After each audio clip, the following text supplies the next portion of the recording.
자, 구약성경 1263페이지 호세아서 8장의 말씀을 보도록 하겠습니다.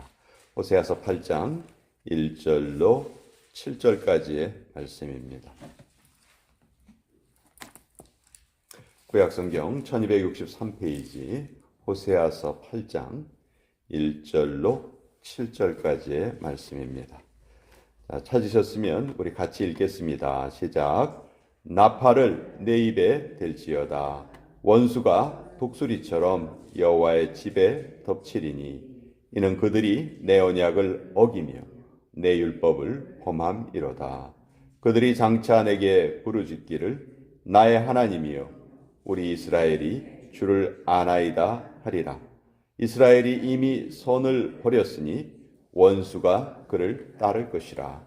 그들이 왕들을 세웠으나 내게서 난 것이 아니며 그들이 지도자들을 세웠으나 내가 모르는 바이며 그들이 또 그 은금으로 자기를 위하여 우상을 만들었나니 결국은 파괴되고 말리라. 사마리아여 내 송아지는 버려졌느니라. 내 진노가 무리를 향하여 타오르나니 그들이 어느 때에야 무죄하겠느냐. 이것은 이스라엘에서 나고 장인이 만든 것이라. 참신이 아니니 사마리아의 송아지가 산산조각이 나리라. 그들이 바람을 심고 광풍을 거둘 것이라. 심은 것이 줄기가 없으며 이삭은 열매를 맺지 못할 것이요 혹시 맺을지라도 이방 사람이 삼키리라. 하나님의 말씀입니다. 아멘. 자, 호세아 선지자 12권의 소선지서 중에서 첫 번째 책인데요. 이 호세아라는 이름은 성경에 여러 차례 등장을 하죠. 제일 먼저 등장하는 것은 여호수아의 본명이었죠. 그렇죠? 여호수아의 이름이 호세아였는데 이것을 모세가 여호수아로 바꿔주죠. 그 호세아라는 이름은 구원이라는 뜻이에요. 그리고 히브리어 호세아가 헬라어에서는 예슈아로 발음이 되고 그것이 우리가 알고 있는 예수님의 이름이 되죠. 이처럼 호세아라는 이름은 구원이라는 뜻을 가진 아주 좀 좋은 이름이에요. 근데 이 북이스라엘을 보면 이 호세아 선지자가 하나님의 명령을 전하는데 나라의 멸망을 선언합니다. 북이스라엘이 멸망할 것이다. 성경에 보면 4명의 위대한 선지자가 북이스라엘에서 활동을 하는데요. 그 4명의 선지자를 여러분들이 잘 기억하시면 좋을 것 같아요. 엘리야, 엘리사, 그리고 호세아, 아모스. 이 4 선지자는 북이스라엘에서 활동을 합니다. 근데 북이스라엘은 남유다보다도 훨씬 먼저 멸망을 당했지요. 특별히 북이스라엘은 나라 자체가 다윗의 혈통이 아닌 여로보암이 나라를 창건하고 9번의 쿠데타가 벌어집니다. 왕조가 9번이나 바뀌어요. 그러니까 또 그때마다 폭력이 일어나고 죽음이 일어나고 그래서 왕조가 그렇게 불안했었어요. 근데 이 북이스라엘의 마지막 왕의 이름도 또 공교롭게도 호세아예요. 호세아 선지자가 나라의 멸망을 선언했고 이 호세아 선지자가 죽은 지 5년 뒤에 나라가 멸망당하는데 그때 왕의 이름이 호세아였어요. 북이스라엘의 마지막 왕이 또 호세아입니다. 오늘 이 호세아는 이 나라가 멸망당하는 게 뭐 다른 데 있지 않다. 원인이 다른 데 있지 않다고 말합니다. 그 원인이 5절과 6절에 나오는데요. 사마리아여 내 송아지는 버려졌느니라. 그리고 6절 뒷부분에 보면 사마리아의 송아지가 산산조각이 나리라. 사마리아의 송아지라는 것은 우상을 상징하는 표현인데요. 특별히 북이스라엘의 창건과 관련이 있어요. 북이스라엘이라는 나라는 원래 솔로몬이 죽은 다음에 솔로몬의 아들이었던 르호보암을 반대해서 솔로몬의 신하였던 여로보암을 왕으로 삼고 세워진 나라입니다. 자, 그때 나라가 이제 남쪽의 유다와 북쪽의 이스라엘로 나누어져요. 자, 나라는 나누어졌지만 백성들은 좀 자유롭게 왕래할 수 있었어요. 특별히 유대인들은 20세 이상의 남자는 1년에 3차례 반드시 하나님의 성전에 가서 제사를 드리는 게 그 당시 하나님이 정하신 법이었어요. 그러니까 6월절, 7.7절, 초막절에는 20세 이상의 남자들이 다 예루살렘 성전에 모여서 제사를 드립니다. 근데 문제는 나라가 나누어진 다음에 이 예루살렘이 남유다에 속한 그 땅이었다는 거예요. 그러니까 북이스라엘 여로보암 왕이 명절 때마다 마음이 불안한 거예요. 우리 백성들이 내려갔다가 안 돌아오면 어떡하지? 지금 나라가 둘로 나누어졌는데 내 왕권이 이게 흔들릴 것 같고, 또 혹시 남유다 쪽에서 명절이 끝난 다음에 국경을 봉쇄시켜 버리면 어떡하지? 이런 걱정이 생긴 거예요. 그래서 어떻게 하냐면 북이스라엘의 그 영토 안에 2개의 우상을 세웁니다. 그래서 북이스라엘의 그 남쪽에 있는 제일 남쪽에 있던 곳이 베델이라는 곳이에요. 베델이라는 곳이고 제일 북쪽에 있는 도시는 단이었어요. 그래서 베델과 단에 금으로 송아지를 만들어 놓습니다. 그리고 국경을 봉쇄시켜요. 앞으로 너희들 저 예루살렘에 가서 예배드릴 필요가 없다. 이제 베델이나 단에 가서 그 금송아지에게 우리가 경배를 하면 된다 하는 식으로 여로보암이 그 조치를 취한 거예요. 그래서 그때서부터 북이스라엘은 금송아지를 섬깁니다. 여러분, 우리가 금송아지라고 하면요, 눈에 보이는 그 어떤 형상을 말하죠. 자, 출애굽기 34장에도 보면 모세가 율법을 받으러 시내산 꼭대기에 올라갔을 때 그 밑에 있던 백성들이 모세가 좀 늦게 돌아오니까 그걸 기다리지 못하고 밑에서 뭘 만들어요. 뭘 만들죠?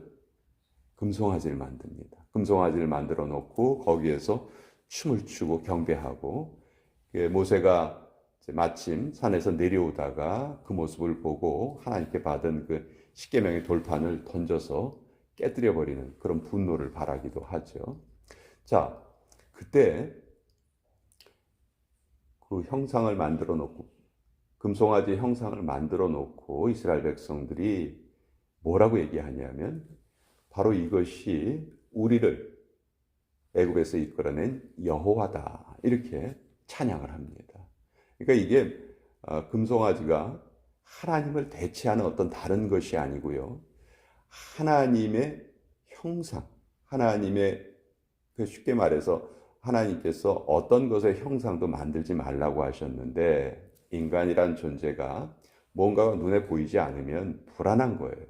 그러니까 눈에 보이지 않는 하나님을 눈에 보이는 그 자기들이 볼 수 있는 것으로 만드는 거죠. 그러니까 이것은 하나님을 내 마음대로 조종하겠다는 표현입니다. 그래서 우상을 만들어 놓은 거거든요.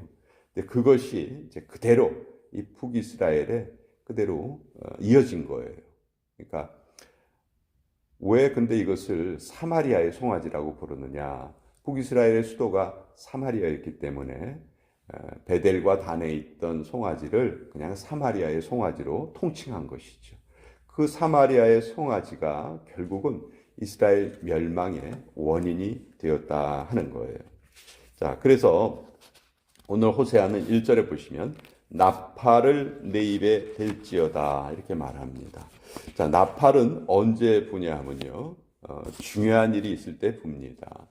좋은 의미로 나팔을 불 때는요, 아주 명절을 맞이하거나 또 하나님의 임재를 나타내거나 할 때 나팔을 불죠. 그렇지만 또 위급할 때도 붑니다. 전쟁이 일어날 때, 군사를 소집할 때 또 나팔을 불어요. 자, 지금 나팔을 내 입에 댈지어다, 원수가 독수리처럼 여호와의 집에 덮치리니 이는 그들이 내 언약을 어기며 내 율법을 범함이로다. 지금 북이스라엘이 외적의 침략을 받아서 나라가 멸망당할 것이다, 지금 예언을 해주고 계세요. 그때 2절에 그들이 장차 내게 부르짖기를 나의 하나님이여 우리 이스라엘이 주를 아나이다 하리라. 하나님, 우리 좀 도와주세요. 우리 주님 잘 알고 있잖아요. 이렇게 말할 거라는 것이죠. 그러나 실제로 하나님이 보시기에 바른 삶을 살지는 않았던 거예요. 그래서 미신이나 우상 숭배는 다른 말로 하면은 하나님 앞에 내가 바르게 살지는 않으면서 좀 잘 되게 해주세요 하고 비는 것이, 그것이 우상이고요. 그것이 우상신앙이고 그것이 미신이에요. 우리 미신을 믿는 사람들을 보면은 미신의 그 무당을 찾아가거나 구슬하거나 뭐 이렇게 어떤 정성을 보일 때 그 외적인 정성을 열심히 보이려고 해요. 그렇죠? 뭐 복채도 많이 주고 성대하게 구슬 뭐 하려고 하고. 근데 문제는 뭐예요? 자기의 마음은 요만큼도 변하려는 생각이 없어요.